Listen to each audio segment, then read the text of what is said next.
신앙 고백 우리 하겠습니다. 나는 전능하신 아버지 하나님 천지의 창조주를 믿습니다. 나는 그의 유일하신 아들 우리 주 예수 그리스도를 믿습니다. 그는 성령으로 잉태되어 동정녀 마리아에게서 나시고 본디오 빌라도에게 고난을 받아 십자가에 못 박혀 죽으시고 장사된 지 사흘 만에 죽은 자 가운데서 다시 살아나셨으며 하늘에 오르시어 전능하신 아버지 하나님 우편에 앉아 계시다가 거기로부터 살아있는 자와 죽은 자를 심판하러 오십니다. 나는 성령을 믿으며 거룩한 공교회와 성도의 교제와 죄를 용서받는 것과 몸의 부활과 영생을 믿습니다. 아멘. 찬송가 412장 우리 부르시죠.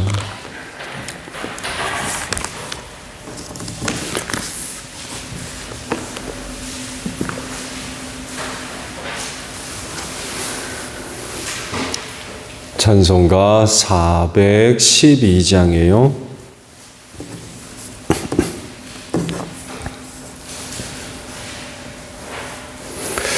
내 영혼의 그 깊은 데서 맑은 가락이 훈련하네. 하늘 곡조가 언제나 흘러나와 내 영혼을 고이 싸네.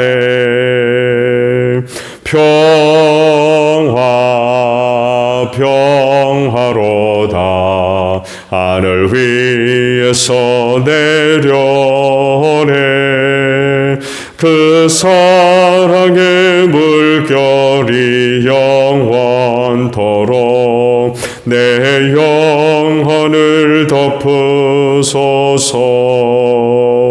내 마음속에서 사나 이 평화는 깊이 묻힌 보배로다.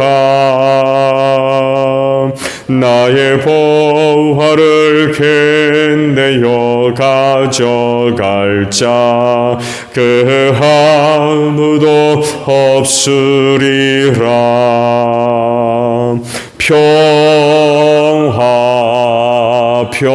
평화로다 하늘 위에서 내려오네. 그 사랑의 물결이 영원토록 내 영혼을 덮으소서. 내 영혼의 평화가 넘쳐나무 주의 큰 복을 받음이라. 내가 주야로 주님과 함께 있어 내 영혼이 편리시네.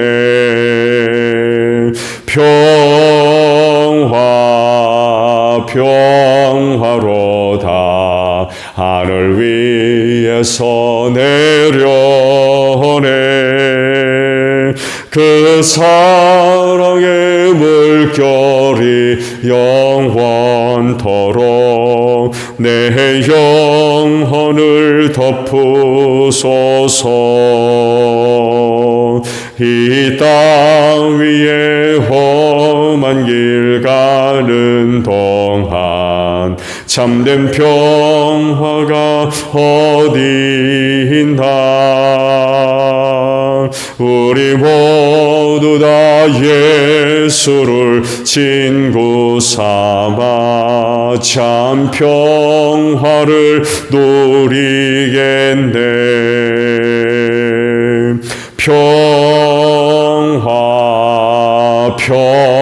평화로다 하늘 위에서 내려오네. 그 사랑의 물결이 영원토록 내 영혼을 덮으소서. 말씀을 봅니다. 열왕기상 4장 20절에서 마지막 절까지 보겠습니다. 열왕기상 4장 20절에서 마지막 절이에요. 유다와 이스라엘에는 인구가 늘어나서 마치 바닷가의 모래알처럼 사람이 많아졌지만 먹고 마시는 것에 모자람이 없었으므로 백성들이 잘 지냈다. 솔로몬은 유프라테스 강에서부터 블레셋 영토에 이르기까지 또 이집트의 국경에 이르기까지 모든 왕국을 다스리고 그 왕국들은 솔로몬이 살아있는 동안 조공을 바치면서 솔로몬을 섬겼다. 솔로몬이 쓰는 하루 먹거리는 잘 빻은 밀가루 30섬에 거친 밀가루 60섬과 살진 소 10마리와 목장소 20마리와 양 100마리이고 그 밖에 수사섬과 노로와 암사섬과 살진 새들이었다. 솔로몬은 유프라테스 강 이쪽에 있는 모든 지역 곧 딥사에서부터 가사에 이르기까지 유프라테스 강 서쪽의 모든 왕을 다스리며 주위의 모든 민족과 평화를 유지하였다. 그래서 솔로몬의 일생 동안에 단에서부터 부엘세바에 이르기까지 유다와 이스라엘의 모든 사람은 저마다 자기의 포도나무와 무화과나무 아래에서 평화를 누리며 살았다. 솔로몬은 전차를 끄는 말을 두는 마구간 4만 칸과 군마 12,000匹를 가지고 있었다. 그리고 솔로몬의 관리들은 각자 자기가 책임진 달에 솔로몬 왕과 솔로몬 왕의 식탁에 참석하는 모든 사람이 먹을 수 있도록 부족하지 않게 먹거리를 조달하였다. 또한 군마와 영마에게 먹일 보리와 보리집도 각각 자기의 분담량에 따라서 많이 있는 곳으로 가져왔다. 하나님께서 솔로몬에게 지혜와 총명과 넓은 마음을 바닷가의 모래알처럼 한없이 많이 주시니 솔로몬의 지혜는 동양의 어느 누구보다도 또 이집트의 어느 누구보다도 더 뛰어났다. 그는 어느 누구보다도 더 지혜로웠다. 예스라 사람 예단과 마올의 아들 헤만과 갈골과 다르다보다 더 지혜로웠으므로 그의 명성은 주위의 모든 민족 가운데 자자하였다.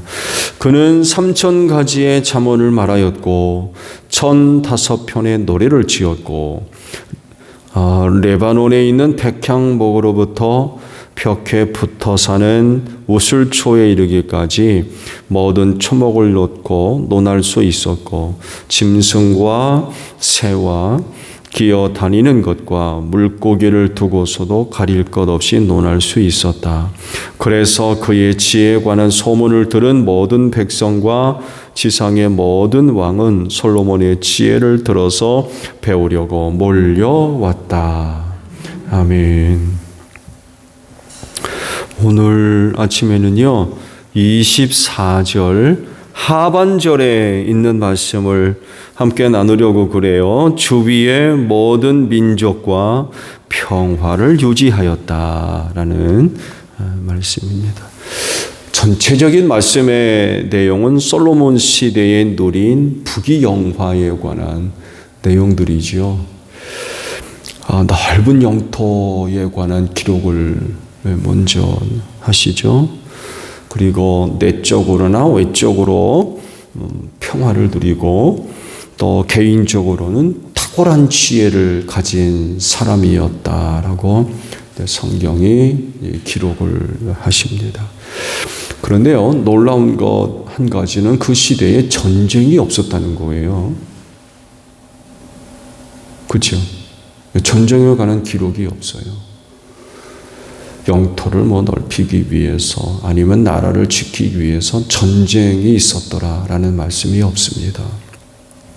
그 넓은 영토를 다스림에도 불구하고 전쟁이 없었다고 그래요. 이게 왜 놀랍냐면 고대 사회의 국가의 영토를 넓히는 수단으로 전쟁을 사용했어요.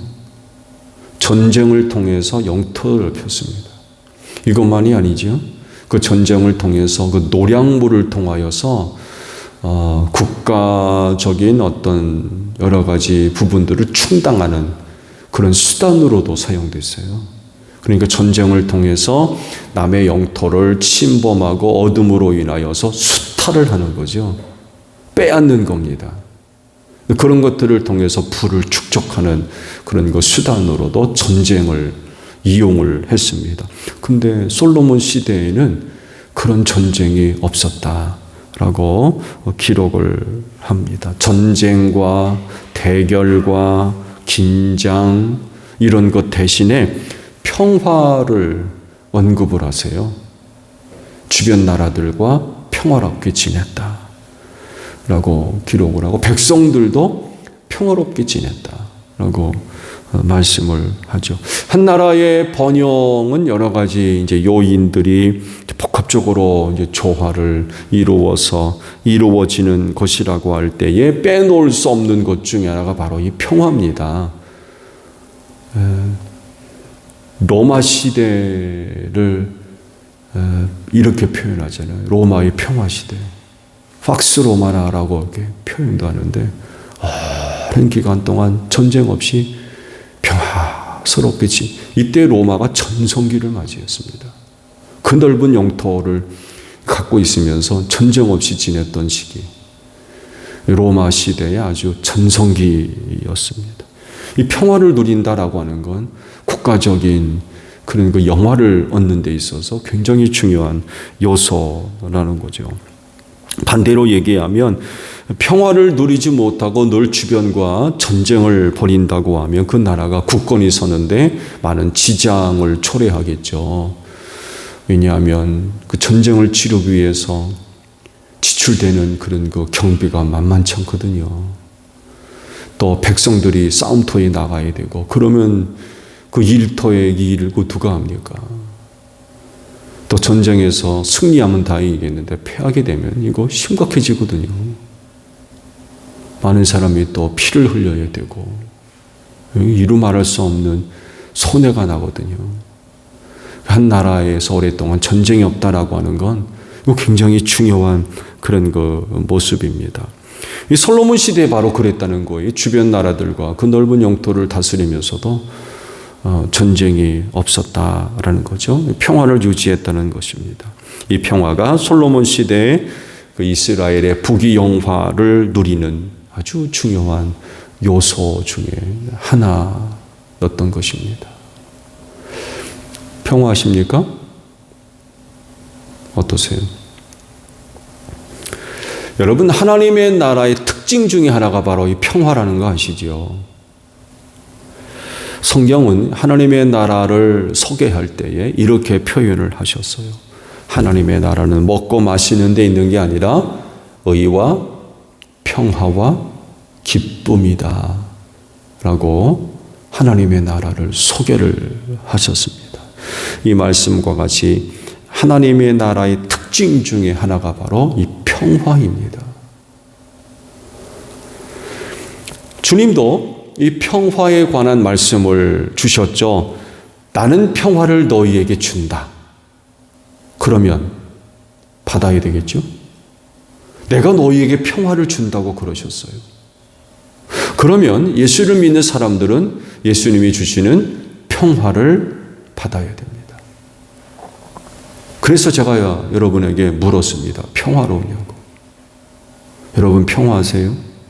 다른 사람도 아닌 평화를 주시는 예수님을 믿는 사람들이라고 하면 평화해야 됩니다. 평화하세요? 어떠세요?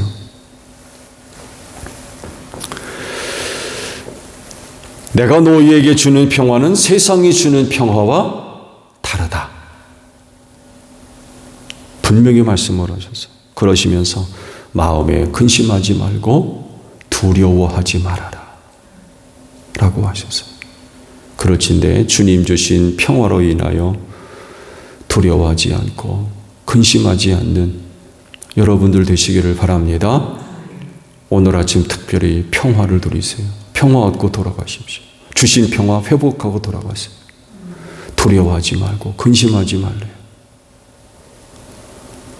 그런데도 불구하고 평화가 없으면 뭐 어떻게 하겠다는 겁니까? 예수님이 주시는 평화 안 받았다는 얘기인가요?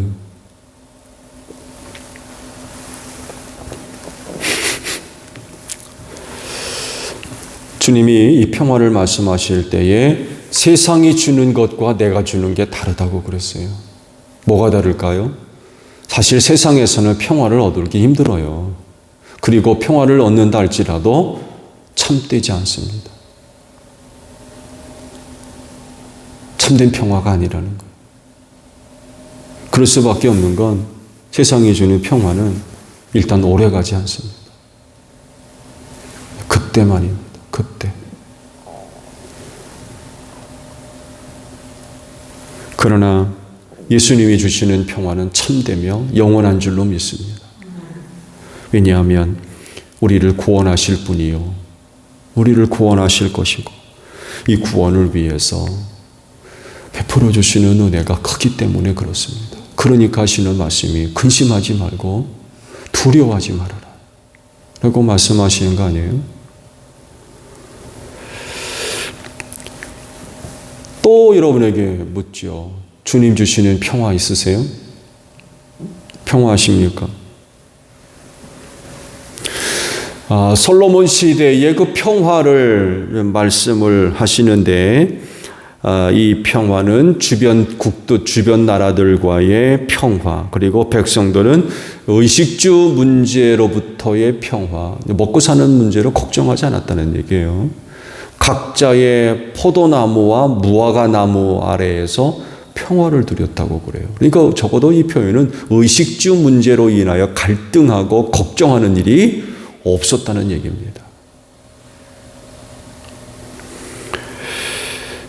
그런데 사실요, 세상에서 평화를 누리는 일이 결코 쉽지 않다는 것을 아실 겁니다.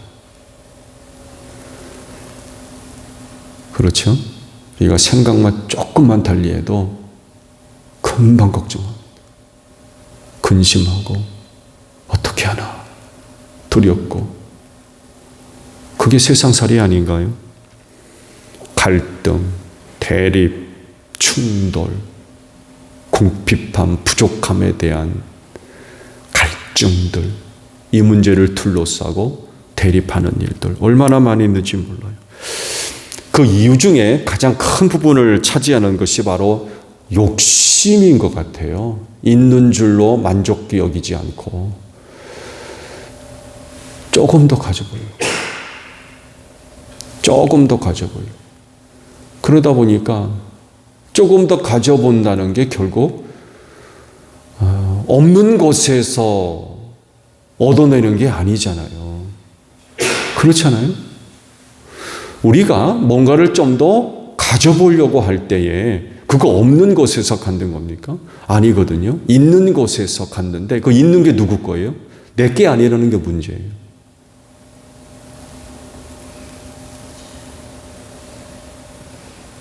그러다 보니까 눈에 보이지 않는 그런 거 갈등, 대결들이 얼마나 많이 있는지 몰라요. 욕심만 내려놔도 많이 달라질 것 같아요. 이런 세상에서 그리스도인이 예수님이 주시는 평화를 얻어 누리는 일은 그래서 참 중요하지 않나 합니다. 그리고 우리 그리스도인들이 주님이 주시는 그 평화를 누린다라고 하는 건 결국 신앙생활 잘할 수 있다는 얘기입니다. 여러분, 그리스도인이 평화 누리지 못하면 신앙생활에도 문제가 일어날 수 있어요.